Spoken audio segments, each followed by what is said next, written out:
Halo semua sobat PKBM Cahaya Rejeki, selamat datang di kelas online kami, yang kali ini akan dipandu oleh Bu Guru Nur Pratiwi Yoga Hapsari. Yuk simak keseruan kita. Halo teman-teman semua, kalian tentunya pasti sering melihat pemandangan alam seperti ini ya. Lalu, kenapa ya ada beberapa gunung yang bisa meletus? Yuk, mari kita simak penjelasan lebih lanjut dengan menyaksikan video berikut. 3, 2, 1. Hari ini tahu nggak kita akan belajar apa? Iya, kita hari ini akan membahas tentang gunung meletus. Ada pertanyaan, kenapa gunung bisa meletus? Yang mau jawab? Yang mau jawab? Oke, Tidak, coba. Oke, nanti jawabnya karena ada tekanan. Jadi di dalam ilustrasi gunung itu kan dilihat. Lihat. Nah, di dalamnya ini tuh ada yang namanya apa? Coba. Dalam gunung apa? Magma, oke. Nah, ada yang tahu nggak magma itu apa? Ada yang tahu? Angkat tangan. Oke. Nah, siapa ini? Bentuknya cair dan berbentuk. Nah, jadi magma itu tadi Mas Fajar menjawab kalau magma itu bentuknya cair dan berpijar. Semakin lama semakin panas itu akan mendidih dan berpijar atau menyala seperti api. Nah, karena adanya tekanan-tekanan itu, nanti magmanya itu akan keluar. Nah, ini itu kan ada saluran kayak gini kan? Atau jalannya ini kan, jalannya magma untuk keluar kan? Jalannya magma keluar itu yang disebut sebagai diafragma atau saluran yang berbentuk pipa untuk keluarnya magma. Terus kalau di dalam ini disebut magma, kalau sudah keluar, dia itu akan disebut sebagai lava. Jadi beda ya. Kalau masih di dalam gunung itu disebut magma, kalau udah keluar itu disebut lava. Yang mau ditanya enggak dari peristiwa bencana meletus ini?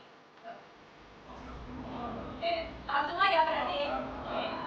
Biar kalian lebih paham, kita akan mempraktekkan atau simulasi gimana gunung meletus itu. Oke?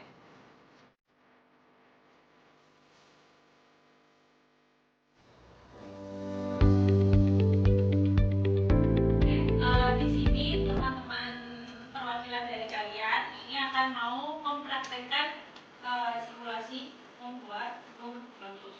Oke, tadi kan kalian udah lihat videonya. Yang pertama ngapain? Oke, ke dalam. Oke, masukin. Oke, terus apa lagi? Ya, oke.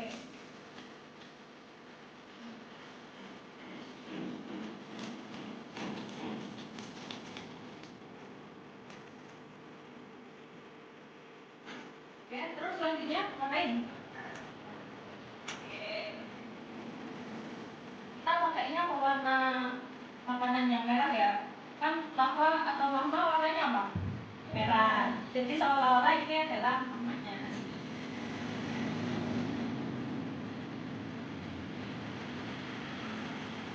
Kasih air.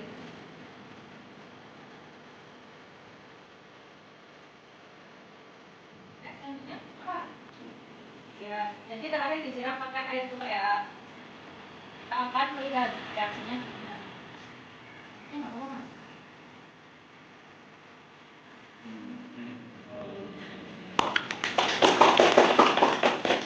Nah, lagi. Nah, ya.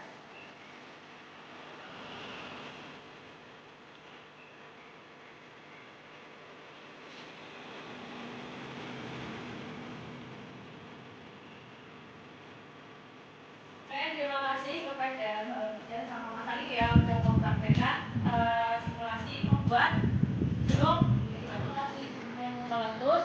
Nah tadi itu kan sebenarnya dalam botol di dalam gunung ini itu tuh saya pakai botol bekas.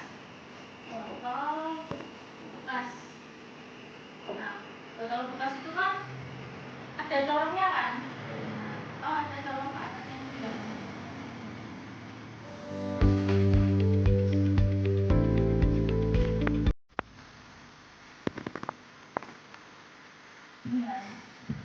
Terus tadi selain ada botol bekas, Salim sama Mbak Bibir bikin cairan apa? Oke, sekarang ada yang mau jawab gak? Dari tiga ini itu tuh diibaratkan seperti apa? Yang mau jawab gak? Botol bekas. Oke Mbak, saya masih depan. Tulis. Nah.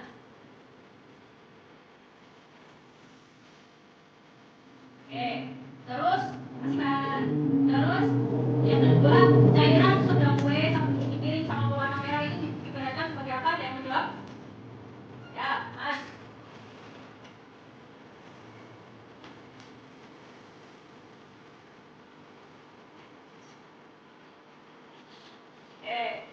Oke Mas. Terus yang terakhir, ketika keluar cairan kan dari gunung kan, yang warna merah itu ibaratkan seperti apa? Ada yang mau jawab? Oke, Mas. Fauzan, maaf.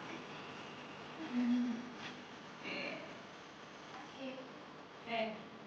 Jadi saya jelasin ya, botol bekas itu diibaratkan sebagai diafragma. Diafragma tadi kan adalah pipa saluran jalannya magma keluar kan. Nah, jadi itu ibaratkan kalau di dasar botol ini adalah dasar bumi yang ada magmanya. Tadi kan kita memasukkan ini kan cairan gula kue, sabun, cuci piring sama pewarna merah. Itu tuh diibaratkan sebagai angka yang ada di dalam monitor. Terus karena ada reaksi dari cuka, akhirnya keluarlah cairan warna merah terus ada gelembung-gelembungnya, ya kan? Nah itu tuh diibaratkan sebagai apa? Jadi itu adalah simulasi di mana gunung meletus itu. Jadi kalau magma itu yang masih ada di dalam gunung, sedangkan yang sudah keluar itu disebut sebagai apa? Oke? Jadi paham semuanya? Sekarang saya ada tugas buat kalian di rumah. Jadi tugas kalian adalah kalian membuat laporan tentang simulasi gunung meletus ini tadi. Kayak dari alatnya apa, bahannya apa, terus proses pembuatan gunung meletusnya itu gimana. Nanti kalian buat laporan ya di kertas folio. Minggu depan kita ketemu lagi di kumpulkan. Oke? Paham ya? Oke. Berarti sekian dulu materi dari saya. Kurang lebihnya saya minta maaf kalau ada salah, mohon dimaafkan ya. Ya. Oke, kita tutup pembelajaran hari ini dengan berdoa sama menurut agama dan keyakinan masing-masing. Oke, berdoa dimulai. Berdoa dimulai. Baik, berdoa dicukupkan. Sekian dari saya. Berjumpa lagi minggu depan. Oke, kalian pulangnya hati-hati di jalan ya. Terima kasih. Wassalamualaikum warahmatullahi wabarakatuh.